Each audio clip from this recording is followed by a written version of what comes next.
will wage aerial warfare, but since you mentioned it first, let's recall the good old shells from 1914, 1918, particularly these 6.1 inches shells.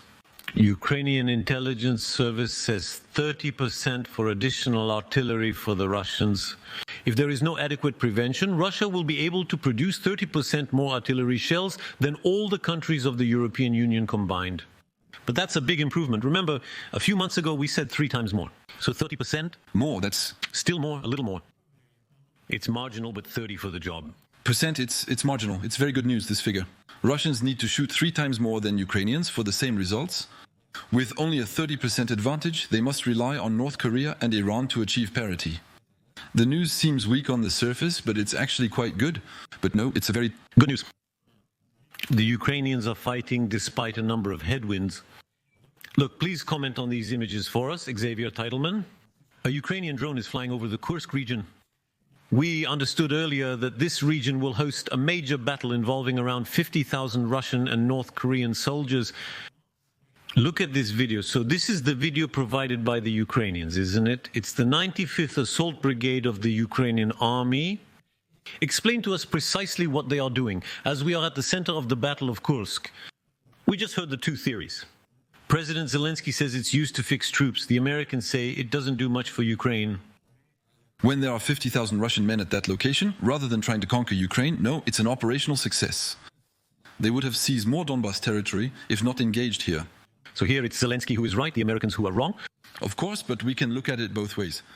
The offensive at that location prevented the Russians from having more troops on the front. So here we are dealing with observation drones that allow for a very precise tactical situation at the front, which helps prepare the Russian offensives, and especially to be able to place the mines in the right place, to be able to target them with great efficiency. In this example, Russian armored vehicles are targeted by a drone, and that means we can either shoot at them with artillery or see the immediate effect. With immediate effect right there. Of course, the decision loop is less than a minute on the Ukrainian side now, when they are also with systems that remain on Ukrainian territory. For example, the French Caesar cannons, they fire at 25 to 30 kilometers with almost metric precision. When the drones successfully fly without jamming and designate a target, the shell arrives instantaneously within a minute. So explain to us well here, what we're seeing here exactly. Simultaneously, at least that's the assumption we can make, is that the observation drone spots the vehicle and the firing order is given 30 kilometers away. Instantly. Behind on the rear, they are connected with all the systems. So in the race, they don't have Starlink because it's not excessive over Russia. So they use OneWeb, which is another British system. They communicate directly with open systems. And there it's going to be WhatsApp, Discord. These are really open social networks. I've seen them do it. It's instantaneous. The teams that are behind, we give them a coordinated position. Global positioning system, and it goes off right away. You had brought us here a number of your friends who do this kind of operation. Jean-Baptiste, for example. And in reality, they do this very exactly. They are looking at the screen at what we see here, and they give the order to the Caesar cannon 30 kilometers away, French. Some French operators, including former army members experienced with AMX-10 vehicles, are now scattered around since these equipments have been transferred to Ukraine, where their expertise can be useful today. But yes, and the increase in power of all the soldiers in the drone field, you have snipers who have changed specialty, because it's a reality we can't do without it, whether it's to hit with artillery or to send kamikaze drones as well, which can be remotely operated instantly. We can't do without these observation drones. Ukraine currently produces hundreds of them monthly. Yes, in total. Is it true that there are millions of drones produced by Ukraine? Millions, without a doubt. Because we are beyond 5,000 drones consumed per day. France aims to have 6,000 drones in its army by 2026. So this is to give you an order of magnitude, but nevertheless, kamikaze drones are a vast majority of the drones that are consumed.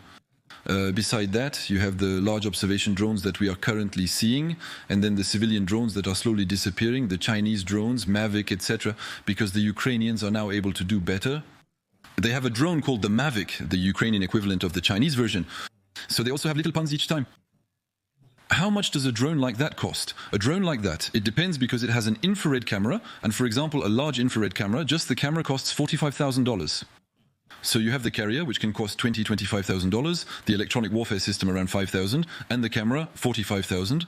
And that's why as they need to save money, when they use these drones for 2 days, they will change the camera and put a normal camera worth $10,000, which saves money in case they are shot down.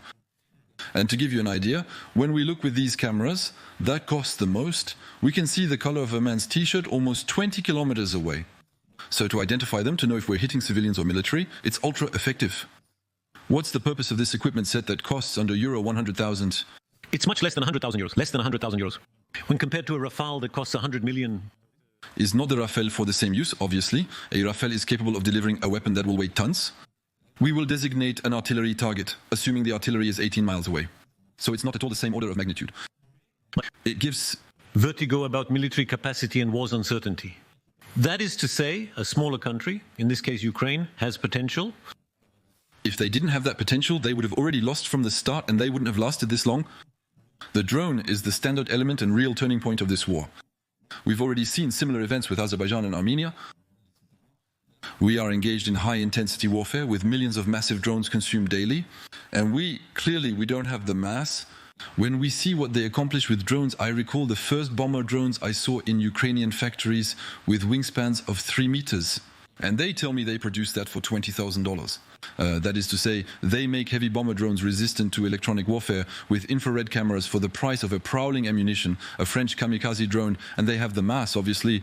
And when this war, I hope as soon as possible, will stop, to be clear, they will export thousands to us because we need them, we need their industrial capacity as well.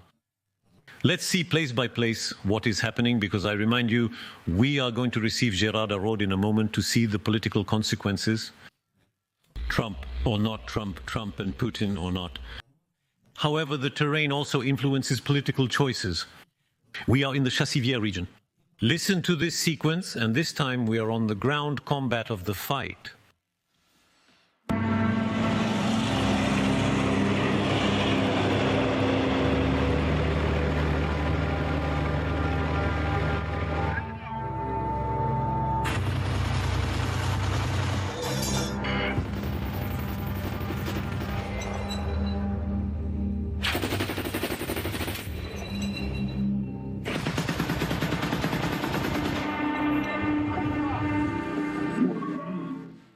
Xavier Titelman, here we are in the Ukrainian armament, which is maneuvering. What armament is it?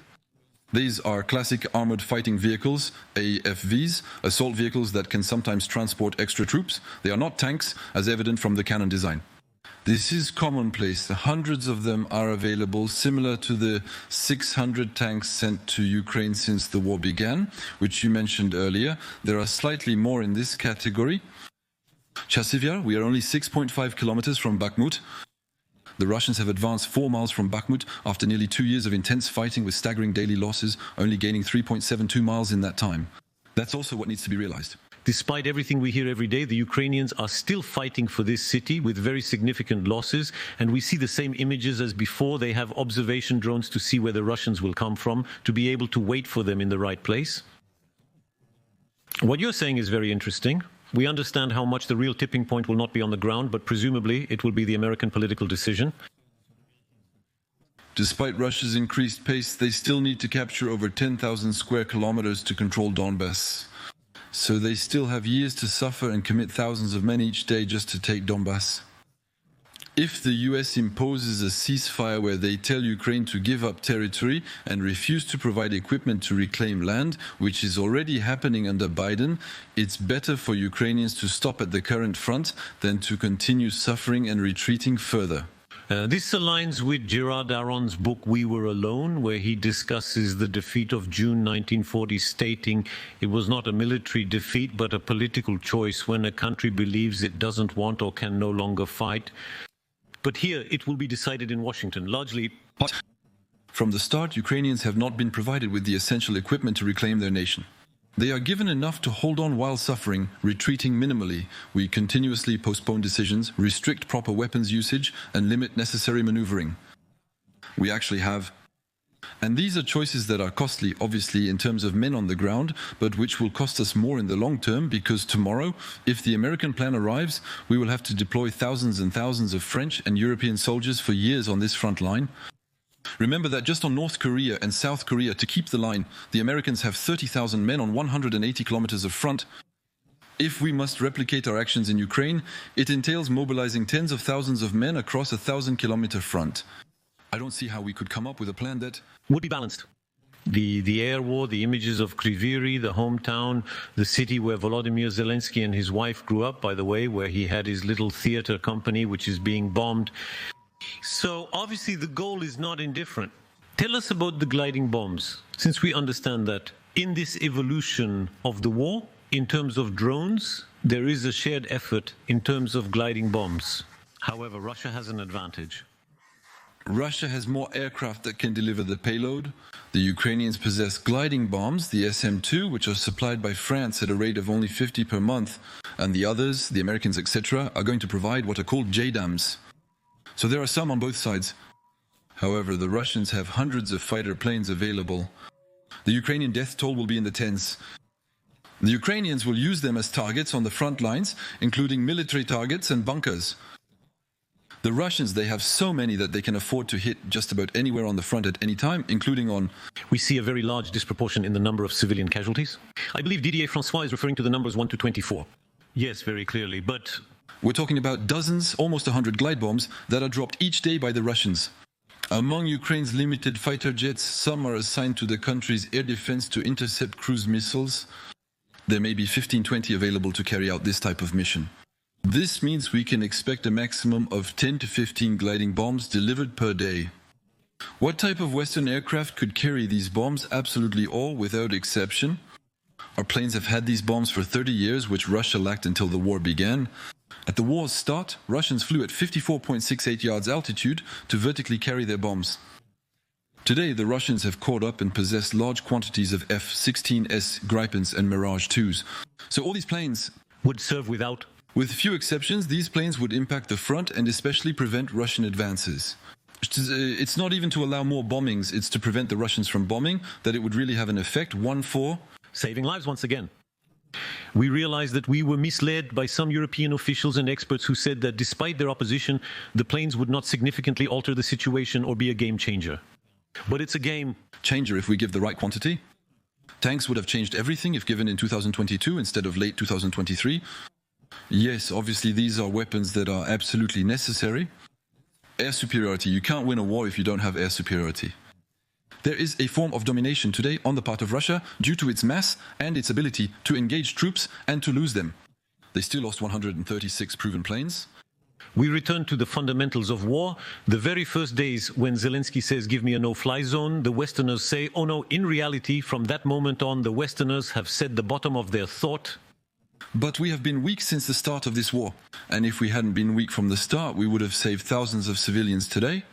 Ukraine would have permitted us to have cities like Mariupol to organize evacuations from.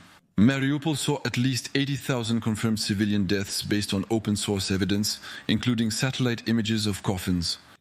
So if we had allowed civilian cities to be defended, yes, the Ukrainians would not need to put their scarce air defense on the back lines. Yes, they could have held their line better. The result of all this, the statement from General Syrsky, Ukrainian general, the situation on the front remains difficult. It tends to worsen. The enemy uses its numerical advantage, as you mentioned, continues to carry out offensive actions and concentrates its main efforts in the directions of Pokrovsk and Kurakove.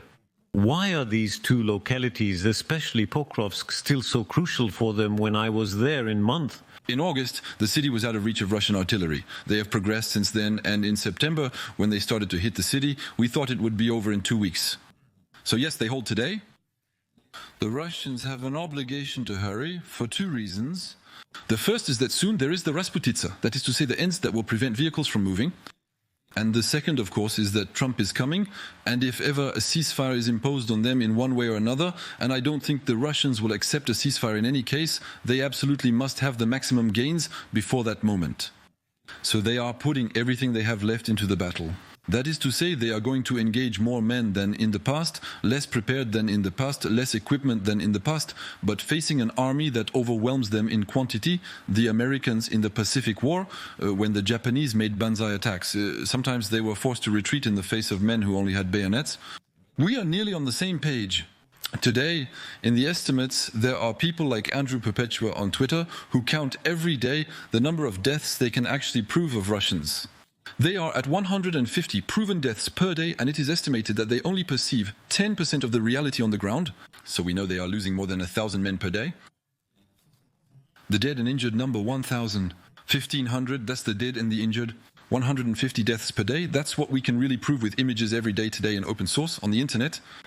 How to explain that Russia manages to renew the recruit to this extent, then? There they are at a level apparently where they can no longer recruit. They are experiencing net losses with more losses than recruits. But as they know they need to speed up before in a few weeks they can no longer really move forward, there they are committing all their reserves and the maximum of what they can have immediately available. In a few weeks they will inevitably reduce the pace of these assaults, and on the other side they will have troops engaged towards Kursk. I'm receiving negative reports from Zaporizhia in the south, where the Russians are feigning or preparing offensives, likely to compel the Ukrainians to deploy forces there as well. The violence of the fighting in the Donetsk region. Watch the following sequence. We continue this panorama of the main battle sites. So again, it's the drones. Provide an explanation. We are currently located in the Donetsk region. Earlier, we saw from afar the observation where they were firing artillery. We are aboard kamikaze drones. The observation drone is a Chinese Mavic model. As mentioned, we have small kamikaze drones piloted remotely by operators just a few kilometers away. Today, small drones costing 350 euros are increasingly powerful, capable of carrying 4.4 pounds payloads at nearly 93 miles, each over a 6.21 miles range.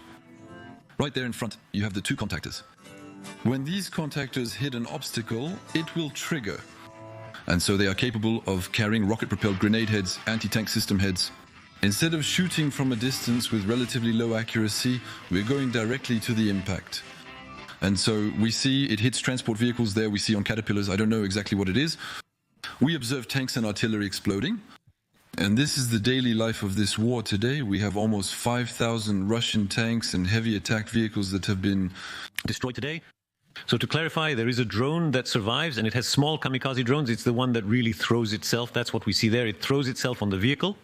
Here we are on board this kamikaze drone from which we retrieve the image. It's the image that the remote pilot sees, but we still have the drone that is at high altitude, the one that is observing the situation to do what we call damage assessment. That is to say, it will verify the effectiveness and the effect of its attacks, and then it will designate a new target, because these drones will consume dozens each day for each of the brigades, and as soon as it sees that the Russians start to gather or to advance or to send men there, they will send this type of equipment. So there are different types of kamikaze drones. Either they will explode on impact, or they will do what we call airburst. That is to say, they will explode, for example, when they see that there are about 10 men who are going to gather. They will explode at an altitude of 2 or 3 meters above them to have a blast effect and send shrapnel on as many people as possible. That is to say, a single kamikaze drone can sometimes hit 5 or 6 targets instead of just one. When we see today's planes, especially French ones, which are in development with the main plane surrounded by a sort of kamikaze squadron. These are drones. They will not be... You're discussing the Rafale with its future F5 standard, set to arrive between 2032 and 2035, which includes kamikaze drones. Here we are dealing with real combat drones. And underneath, indeed, we could potentially deliver some sort of missiles that could be guided to impact. But these combat drones are not really the same objective. We are still on much more strategic weapons than there, and which will cost tens of millions of euros, and which will have, for example, real radars, exactly the same radar that we would have on the Rafale. We would have it on a drone, and we are on artificial intelligence that allows these drones to adapt to missions. We're not going to have to pilot it, we're going to tell it, go on, accompany me, to be able to do reconnaissance. And the intelligent drone will move to the side, will turn on its radar, and will take risks that a human pilot will not take himself. Unlike disposable drones that cost under 1,000 euros each time they're used, these drones are reusable. We understand that here we are learning in this war. There is a return of knowledge that will serve the French army, which already serves it. And then for the record, I put in contact the famous veterans who are now on site, who are for many of them former members of the Marine troops, etc., legionnaires. And I also put them back in contact with the French army to help them in their skill development.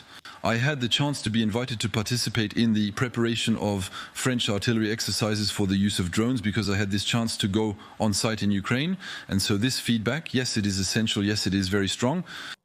And what is interesting is that the brigades, like for example Anne de Kiev, in which there are thousands of Ukrainian soldiers who have been trained by the French, there were soldiers who were from all walks of life, that is to say people who enlist in the army, who knew nothing, who are very happy with this training. But we also see that the Ukrainian soldiers who have experience and who have been sent, because they have mixed with units, with old ones, veterans and new ones, the veterans themselves brought their perspective to the French by saying, no, that's not how we do it. A trench is taken like this. Protecting against drones is done in such and such a way. And so there is feedback from experience. That goes both ways. You are a unique witness to the face-to-face encounters with the Russians. Not only are you one of the world's top drone specialists, but you also frequently work in the field alongside Ukrainians and French volunteers who directly face and even exchange insults with the Russians, often within earshot of each other. It's all the beeps we hear in the videos. We have the full palette of insults in both Ukrainian and Russian. The first words I learned in Ukrainian were insults and swear words anyway. Listen to what the ecology reveals. It's a Disinformation investigation, which is reproduced by the international government on the all-out method of the Russians, including in terms of sabotage in European society. The investigation reveals that Russian security services, diplomats, cultural attachés, and embassy collaborators were previously known. We have moved on to another stage of recruitment, says Ditzait, with a lot of expulsions. So Russia is going to look for a lot of saboteurs on Telegram, on Instagram, on TikTok. There are all kinds of profiles that are described by Ditzait. They are simply young people, basically anti-system, not yet very determined, users of social networks.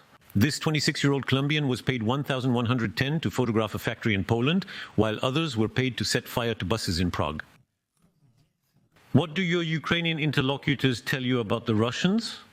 So this is really a case apart, but in the end, it's the methods of the Islamic State that have now been used by Russia to organize chaos in the backyards of Europe. We are not specifically targeting Ukraine here. In Ukraine, spontaneous fires in the rear are still very rare and are likely caused by Russian infiltrators. The population, it is so wind up. They don't have an internal opposition with pro-Russians who are going to want to destroy their own country. Today, that no longer exists. So it's in our homes, in our democracies, in our countries in which social cohesion is collapsing. So they will find opponents who want to participate in the collapse and who hate us and who live among us, who are with us and who would like this country to collapse. And so they will be able to recruit them in a relatively effective manner. Nicolas Canel, who is a journalist, managed to get himself recruited by a team well in a pro-Russian disinformation group. He was well aware that all the people present were participating in the disinformation. This is what we call hybrid warfare. The Chinese, the Russians have become masters in this field. We just content ourselves with denouncing them and watching them do it. Maybe we should also step it up a notch. You observe in that country the importance of the political police, of the secret police. The security service of Ukraine also plays a crucial role in Ukraine. Those who are over 50 years old work together. They were in the Komitet Gosoudarstvenной Bezopasnosti together. These are people who are starting to appear. That's how they know their methods, and that's why. They are effective, stacked on top of each other, of course in both directions, but the Ukrainians have nevertheless benefited for more than a decade from know-how that was brought to them by their partner with North Atlantic Treaty Organization. We know very well that since the 90s there are Ukrainian officers who come to do the war school in Paris to also learn our methods, to be interoperable, to have better quality equipment, to be able to access North Atlantic Treaty Organization standard equipment. And when Ukraine, in the 2010s, Ukraine sold a lot of equipment. They sold tanks to countries such as Pakistan. They won export contracts, even for air defense, for Turkey. So they have equipment that is at the North Atlantic Treaty Organization level. What do they tell you about Trump? We will receive Gérard Raoult in a few moments. And we can clearly hear the Ukrainians who sometimes pour, it's a bit of the Coué method, still say Trump, maybe, it could be good. They seem to lack confidence in it themselves. Because obviously Trump has long given very negative signals towards Ukraine. They say it's all or nothing. And me, when I was there precisely in October, I was saying to myself, anyway, Trump, he won. So in their minds, it's good it was Trump. They really had a vision that he was ahead. He was going to win on the internet, so he was going to win in real life, while we were looking more at the polls. There are paradoxes. We had on this stage Ukrainians who are personally very right-wing, who deep down feel quite close to Trump, but who, for the war, would have preferred it to be Harris. In Ukraine, they say that if Harris maintains the same stance as Biden by not providing sufficient resources to hold or win, they will continue to suffer for a long time without a clear end goal. With Trump, either he abandons us tomorrow and it's a disaster and we don't know anything about it, but that's not really what Trump is saying. Trump, he says, I'm going to impose a ceasefire and I'm still going to continue to equip you so that you have a deterrent capacity, including once I've managed to impose peace. Is there hope? We hear that. Some say there are 2 months left for Biden. They could take advantage of these 2 months to open the floodgates a bit. But already managing to finalize the use of the 80 billion they voted for. He says there is a package of 6 billion that could still be decided right away. Because yes, the equipment, the Americans, they have it directly available. They don't need to produce it like we do with shells or the rest. They really have stocks that are plentiful.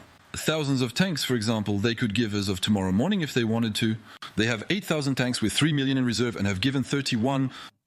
They have provided tens of thousands of armored vehicles, transport vehicles, artillery pieces and equipment in all areas. The chapters, the questions that we are going to ask in a few moments with Gerard Heraud after this short break.